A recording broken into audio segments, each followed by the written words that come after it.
Banyak banget WNA cungko ilegal sekarang karena ada yang namanya modus rangkap jabatan. Modus rangkap jabatan ini yang bikin mereka berbondong-bondong rame-rame ke Indonesia sekarang. Jadi apa itu modus rangkap jabatan? Ini WNA punya kitas dari perusahaan A gitu ya, misalkan ya, dia dapat sponsor atau kitas dari perusahaan A lah gitu.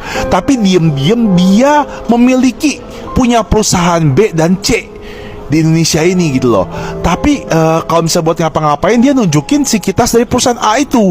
Nah ini dia peluang-peluang ini yang dipakai sama si WNA ilegal ini. Dan WNA ilegal ini sekarang di Jakarta katanya lagi sok jago banget karena mereka ngerasa semuanya bisa disogok pakai duit. Katanya dia lagi diincer sama petugas, tapi katanya dia masih bisa nyari-nyari mobil Lexus. Dan mereka tuh sesama WNA tuh saling flexing gitu. Oh ini kemarin gue sogok ini berapa duit, ini gue sogok ini berapa duit, beres, kelar gitu. Sekarang mereka masih bisa sombong, tapi kita nggak tahu nanti kalau misalnya tiba-tiba ada penegasan dari atas, ada tindakan tegas dari atas, mereka semua kelabakan ini. Kadang-kadang nih mereka semena-mena punya karyawan asal pecah-pecahin orang, tapi nggak punya tanggung jawab, nggak kasih pesangon atau apalah gitu. Tabrak-tabrak aturan aja mereka gitu ya, semau-mau mereka. Oknum-oknum WNA Tiongkok yang bandel ini cuman bandel di Indonesia doang guys, tapi kalau di negara aslinya mereka taat sama hukum, mereka takut. Kenapa? Karena negaranya tegas. Gue berharap instansi terkait di sini adalah Polri dan imigrasi untuk menindak tegas oknum-oknum pemain rangkap jabatan ini. Negara kita punya aturan, negara kita punya undang-undang, mereka harus ikutin undang-undang kita lah Pak. Nggak bisa mereka seenaknya. Tolong bapak-bapak, mungkin kalau nanti nemuin kayak beginian, deportasi aja langsung Pak. Kita pun capek Pak, tiap hari liatin berita-berita oknum-oknum WNA ini makin gak bener di Indonesia. Nggak di Bali, nggak di Jakarta, nggak di Tangerang. Kemarin kita baru 17 Agustusan seneng-seneng,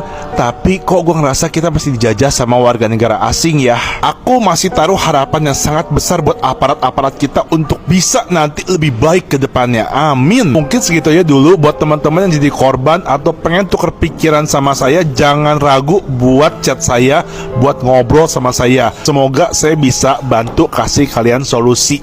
Itu aja ya.